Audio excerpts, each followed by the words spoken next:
Hi, my name is Zack and I'm security researcher at Parser. Today we're gonna talking about relic of the past, something that was designed, never designed to be secure. I'm talking about HTTP cookies. Before we move on to the technical stuff, let me tell you a small travel story that happened to me right away. 2 weeks ago, I stuck in an airport cafe with terrible Wi-Fi and no signal phone. I was trying to change my booking, and instead to landing up to the airline's website, I stuck into the blank web page. I tried over and over again and get the same results. I tried different laptops, different browsers, same. So I decided to debug the code on my own. If you take a look on this page, it shows you how the JavaScript on this web page looks like. They took the iframe and embedded this URL. There are two arguments supposed to came from the user. First one is a preference language. It came from the document cookie. And second one is a booking ID. It's taken from the parent iframe. But just imagine that the document cookie never was sent into the web page. So it will clash to the slashes into the single one. As you might know, this is a valid URL. So that when the website tries to redirect the iframe to the reissue website, it was just failed. Cool. Now we can fix this issue. We just add to the browser our document cookie and we are able to visit the web page. But what if this cookie actually is evil.com? As you might know, it will redirect you again to the evil page, where you will enter your credit card details and get lost. This is where the things can get really wrong. This attack calls the cookie tossing. It takes disadvantage of how the document cookies are assigned. Cookies not guarantee you any integrity between the sibling domains or parent subdomain. So imagine you have the foo.example.com and bar.example.com. Foo will set the document cookie with just .example.com or example.com. In the modern browsers, that makes no sense. They all equal. So whenever you will visit the website, you will be redirected to the evil page. So it's time to learn what the cookies are made of. Today, we will start with legacy RFCs. Then we will take a look how that legacy RFC allows you to exploit vulnerabilities using 3 test cases. First one is memcache injection. Second one is octal encoding bypass. And finally, cookie sandwich and Unicode exploit. Cookies initially was designed by Netscape in 1994. The first RFC 2109, it looks entirely different you might see those days. Everything starts with $sign. Never ask why they have chosen this character. And followed by the version and then the specification. It might be 0 or 1. Then what you might expect, the actual cookie value, attributes, name and attribute value. And then, interestingly, the path and domain attributes. In modern days, you would expect these 2 arguments came from the setCookie header, not the cookie itself, because it's designed from the server to tell the user agent that that cookie is designed for their specific path or domain. But previous, in 1997, it works entirely different. You can specify the path and domain straight away from the user agent. It still works. In some frameworks, I will show you later on, if you will send the magic version attributes in front and followed by the path and domain, the backend server, if it treats it like the valid cookie and return back, you will be able to change the attributes and the domain of the response header. Then, if you will take a look on this specification, we will take a look on the token itself, which is cookie name. It's pretty straightforward. It's just ASCII characters without special, what you might expect. And then value. And there is where things goes really interesting. They support both the clear text and quoted string. Quoted string is a really interesting thing in modern browsers. It allows you to inject any octet inside the quoted cookie string value. Octets can be any ASCII or non-ASCII character inside the quoted strings. But some frameworks go even further. Inside the quoted cookie strings, they allows you to use the slash to escape the sequences. For example, you can escape the quotes, double quotes, semicolons, and colons. It's really interesting because usually when the server sends requests, or when the client sends requests to the server, it will use the semicolon as the cookie separator. But inside the quoted cookie strings, you will be able to inject the semicolon. And it will make it really interesting behavior I will show you later on the sandwich cookie attack. And Python itself is a standout case because it supports the special octal encoding. It's really dangerous because it allows you to use any control characters. Control characters are those ones that from 0 byte till the space. And the notable here is the new line characters or carriage returns. They are really powerful. They allow you to do multiple types of injection. Not only command injection, but memcache injection we will talk later on. The sweet part, Apache Tomcat before 10.1 right now support this behavior under the hood. So whenever you send this magic string $version equal 1, it will, under the hood, turn his parser logic into the legacy RFC 2109. So whenever you sell this that cookie value from the browser to the server, it will think, oh, fine, we are talking legacy style right now. Let's switch our logic back. Interestingly, then only changed this behavior in 10.1. Another cool example is Eclipse Jet itself. It allows you to put anything after the $sign. It's entirely weird. So you literally can put comma, not even the ASCII character, just comma. It will be $, comma, and then the legacy cookie prefixes. And the Python, as I said, the same. They do not use any magic at all. They just accept the quoted strings to use all this magic. So the first most obvious way to exploit is, okay, let's just encode all our exploits inside these quoted strings. Because non-web application firewall know about it. They will just simply block you if you will send the eval system whenever else in your request. So if we will use this escaping or octal encoding, we can bypass application firewalls, for example, AWS. On the client side, there is another standout case, Safari itself, because it allows you to use quoted strings on the set cookie headers. And then it will try to send this quoted string inside the cookie header from the client to the server side. And they will use this semicolon inside this quoted cookie string. And you can literally split the string into two parts. First, the valid one, and second followed by is your session fixation payload.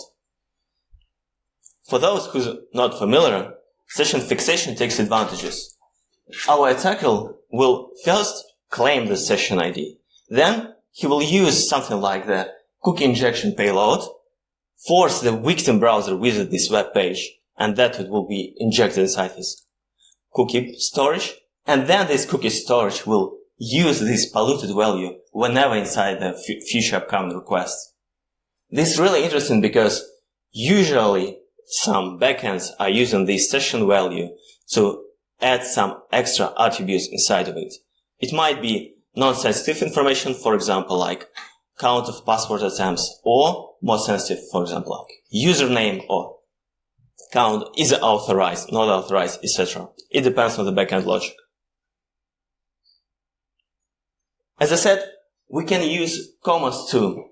And inside this RFC 2109, they have a really nice statement like semicolon and colons are equal. You can split the cookie values using both of them. First, we can send this value from the client side to the server and bypass really nice feature from today's modern RFC 6265 they propose new cookie prefixes, host or secure.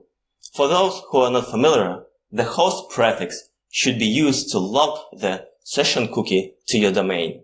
If you will try to use the domain attributes to change the visibility, as was shown previously on cookie tossing, to, for example, like sibling domain, it won't be allowed.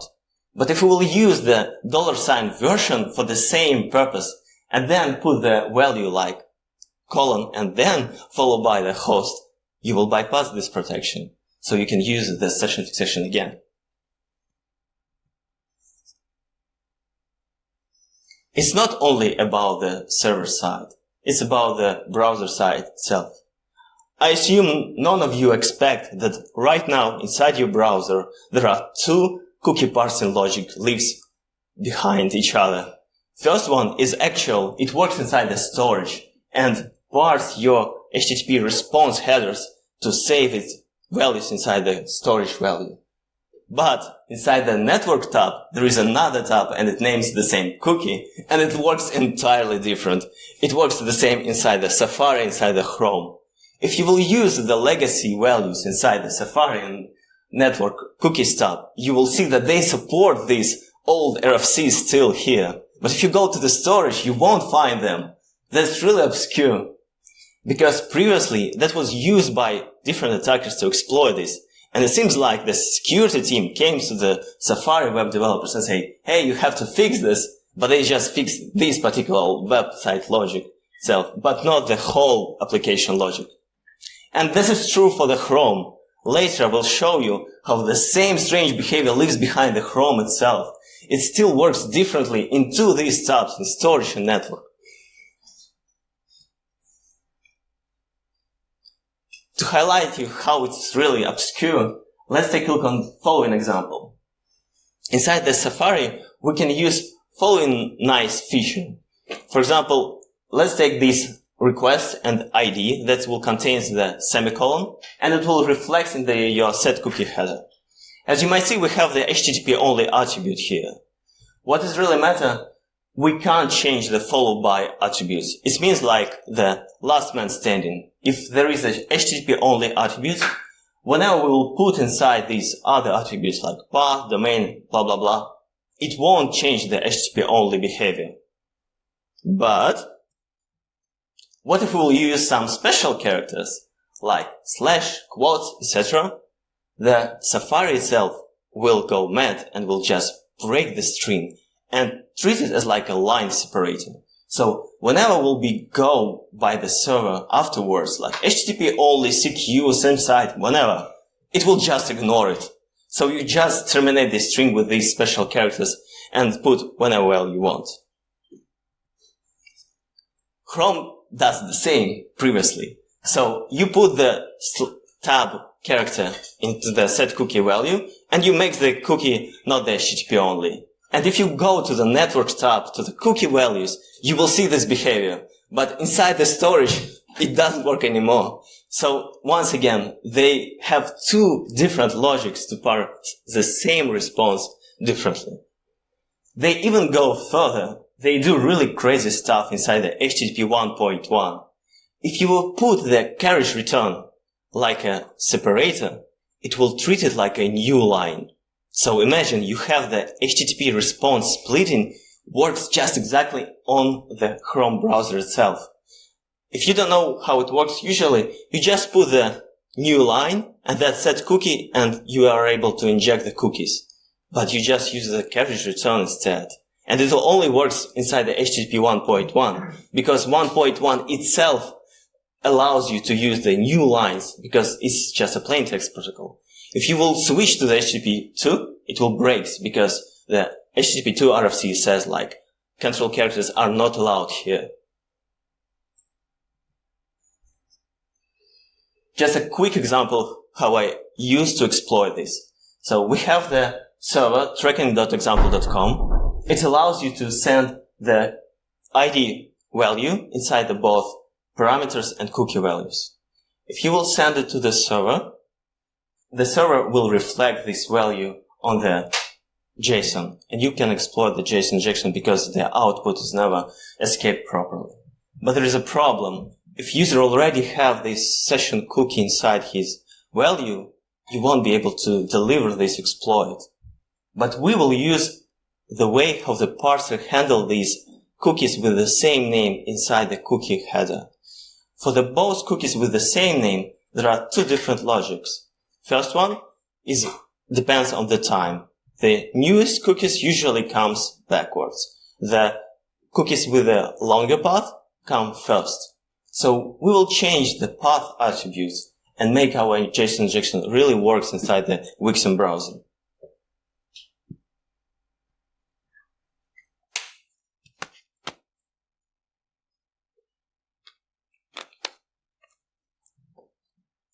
Now, when we covered all of these discrepancies, let's move on to the real fun examples. For the demo, I will show memcache injection. Memcache protocol itself designed to save key values in a pretty simple way. It works the same like you would expect to work the simple dictionary inside the memory. So they just sort, for example, session ID, it might be any random value, ABC123, and assign the value and store it inside the memcache. But if you can control this session cookie value, you can control the key attribute of inside the memcache. It will work inside the Flask session library and also with the pylibmc. If we will use shown previously Python octal encoding and quoted strings, we are able to change our key value to this string. But under the hood, Python silently will decode it, so we are able to inject the carriage return and new line characters inside our memcache. So our exploit breaks into three simple steps. First, we break the existing memcache getKey command. Then we will inject our malicious payload. And then we will try to extract that value back to the client. So, it's time to take a look on the live server.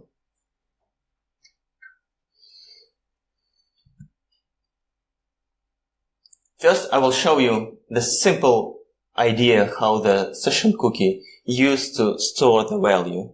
We will use the set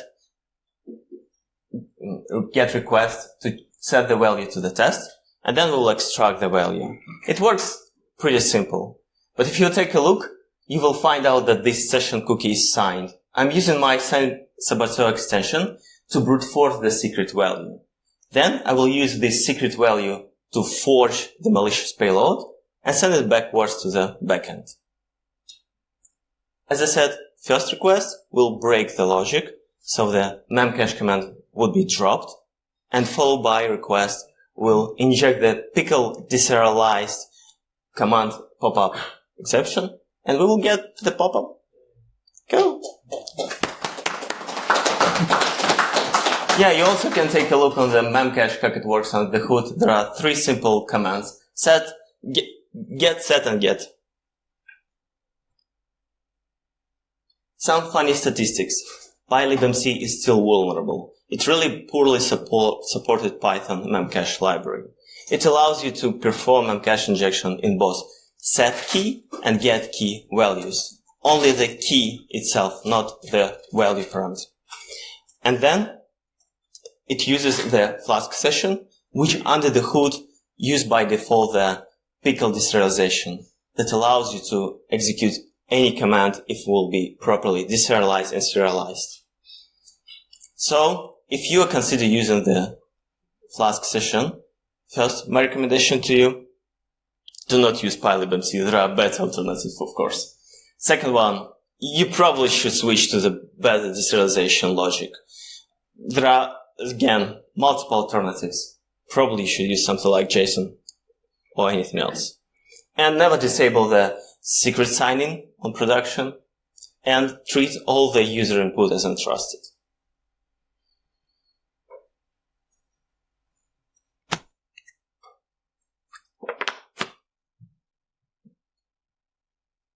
Now, when we see how the legacy cookies can be parsed on the backend side, let's move on to the front-end side. And let me introduce the cookie sandwich attack. You might have noticed that today's tracking application uses cookies. Raise your hand who is bored with all of these accept cookies window pop up. Of course, what they are doing, they're using this random generated ID, assign it to the cookie, for example, visitor ID, and then we'll use afterwards somewhere. It sometimes might be reflected on the web page, for example, on this script, visitor ID, or any other attributes. What I've found previously, they usually not expect to find the quotes or semicolons inside the value, so you can use it for the really simple XSS vulnerability. So you perform the cookie tossing attack, send this quoted string, and then exploit the XSS. It's pretty simple. But that outstanding example is really interesting one, because they requires you to send this session or visitor ID inside the get request query parameter. But if you will assign the cookie value with the same ID, the cookie value takes the priority, overrides the value that reflects on the JSON. It might seem like strange, but not exploitable behavior. But the backend server on the other side supports the legacy cookies. And as I showed you previously, if we will use the $sign version at the start of the string, we can reflect literally anything that will be sent from the browser to the server. So we will take advantage of the cross-origin request cross-origin requests from the parent domain to this tracking domain, and then craft our payload, first one like the fashion, and then followed by the quoted string, and link the HTTP-only cookies. To make it exploitable, I found the XSS vulnerability inside the meta and link tag. Gareth helped me a lot with this payload on content visibility after stage change, because it's the only one that wasn't blocked by Web Application Firewall, AWS. So, if we will put it all together, we send that request, inject the malicious cookies, wrap all the session cookies inside this, read the JSON response. It allows, because the cross-origin resource policy allows us to read the response and send it back to the attacker server. A small tip for you. As I said, we were using this funny payload on content visibility, but it requires the style attributes inside the meta or link tag. Again, AWS blocks literally any string. It might be a valid string inside the style attributes. I believe they expect that it might be used for some kind of CSS attribute exfiltration or something like that. But if we will use the null byte inside the style, it will accept it and say, okay, it's not a style anymore. But on the backend side, they were using the PHP. PHP treats the null byte as like a string terminator. And if it will be reflected inside your HTML, it will be accepted because it will just disappear, because it makes no sense to the PHP strings values. So, from the defense point of view, you might consider to use host prefix for your session cookies, because then they will never send to the tracking application. Secondly, you would like to disable these legacy RFCs. Unfortunately, it won't work if you are using third-party providers, because in case of this tracking application, it's designed by another third-party company. So you're just using the SaaS. And secondly, as I said, treat all user input as untrusted.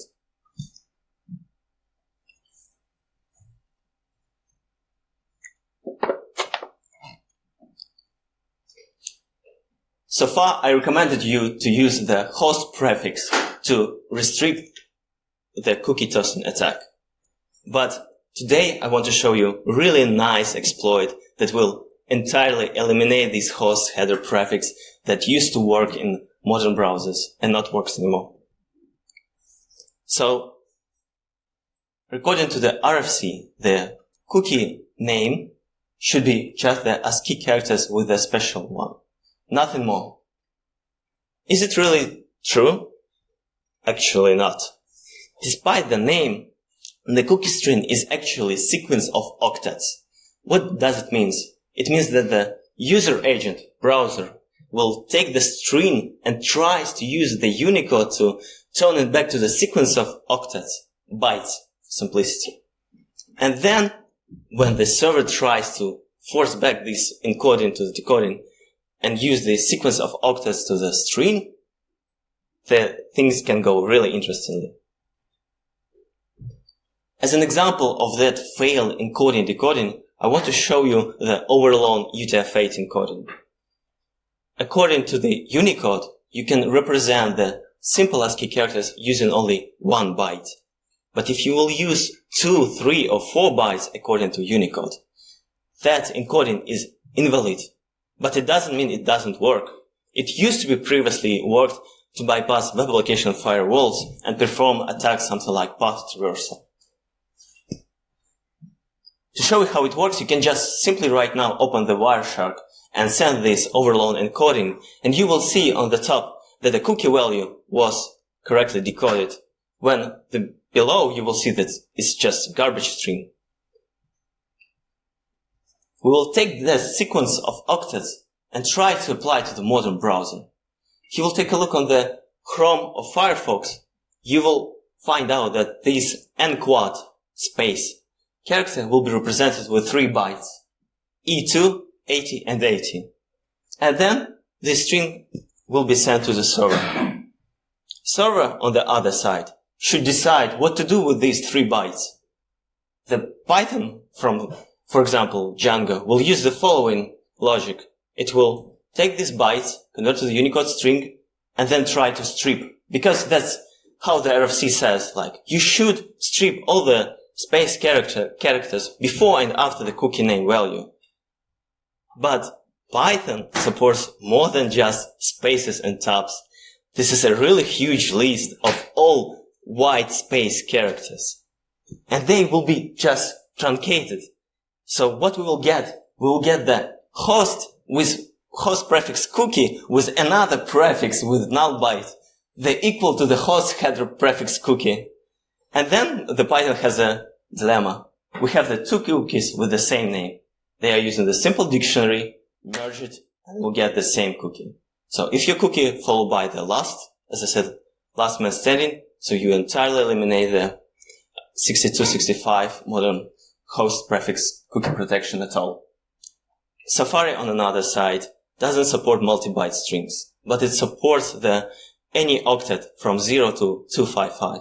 So you can use, for example, 85 to exploit the same vulnerability. We decided to report this vulnerability to Django, whereas they said, in our official documentation, subdomains are restricted.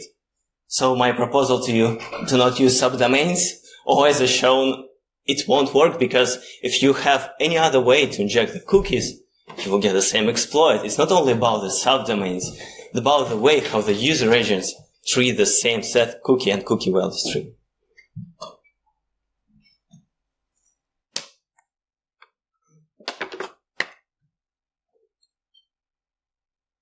I would like to recommend the following methodology I use to test the servers on the huge bug bounty targets we have inside the Parser. I sent 3 to 5 requests to the server, first of all to distinguish different cookies. Because if you are testing the huge targets, they usually use something like CDNs and load balancers. They assign their own cookies, and usually they use so-called pseudo-random strings, etc. So you really want to get rid of it to test the real application. Then you will send the prefix cookie request or quoted cookies or any octal or / encoded cookie strings and observe what will go next.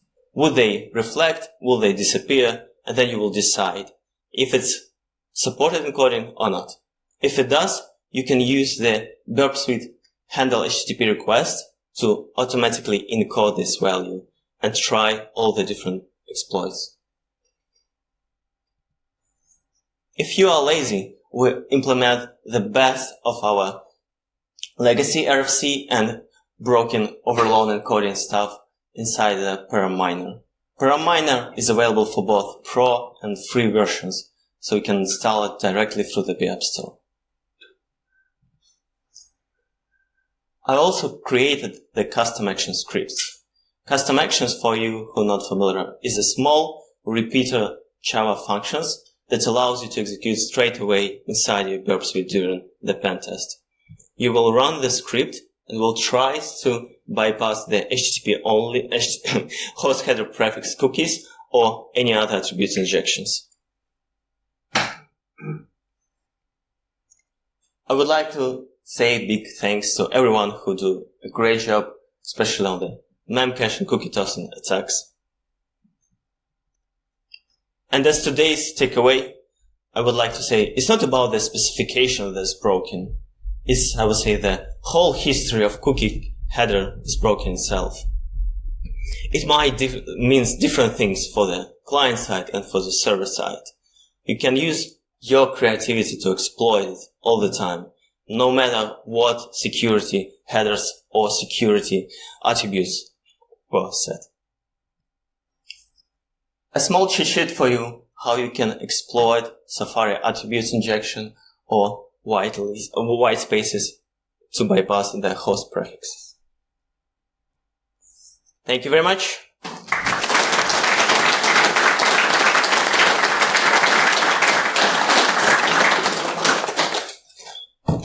Would you like any questions? Maybe?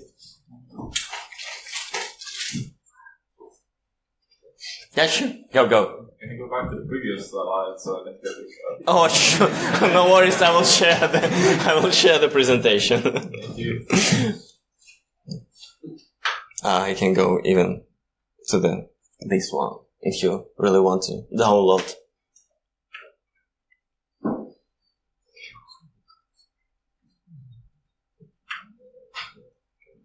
Yes, sure. I was a bit unclear about the specifics of the memcache exploit. Mm-hmm.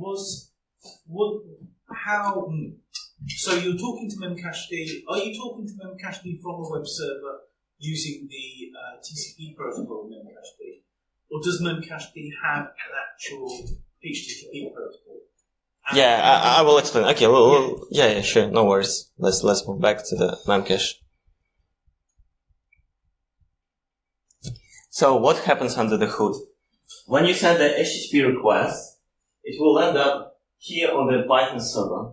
It will take this cookie value and use it as a key inside his PyLibMC client. How PyLibMC client works? It usually looks like that. Client.get and then the string value. That string value comes from the HTTP request. Then it will turn this string into another protocol. Memcache under the hood is simple text protocol.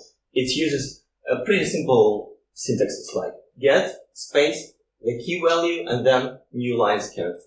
So what we are doing, we split this simple logic and then inject the value. So under the hood, the memcache is not the HTTP. It's entirely different protocol, but it's really a simple text protocol. Just imagine like telnet. You would just type anything and throw it inside to the memcache. And how do you get from there to effectively running a script then? Is it? Mm-hmm. Yeah, that's a good one. So we return back this evil value. So as you seen on the demo, that value come back to the Python. Python will take the response, and because of the whose Flask session is using the pickle deserialization, that string will be converted back to the object. But in my case, it's a malicious object that will run the command. That's it's a Python command that you're running. So it's not the Python. Yeah, you might say the Python command, but inside the deserialization is like a class that will on destroy or on create method will be execute your malicious. So it depends what kind of payload of deserialization you will use. So that's how it works. Cool. Well said. Thank you very much.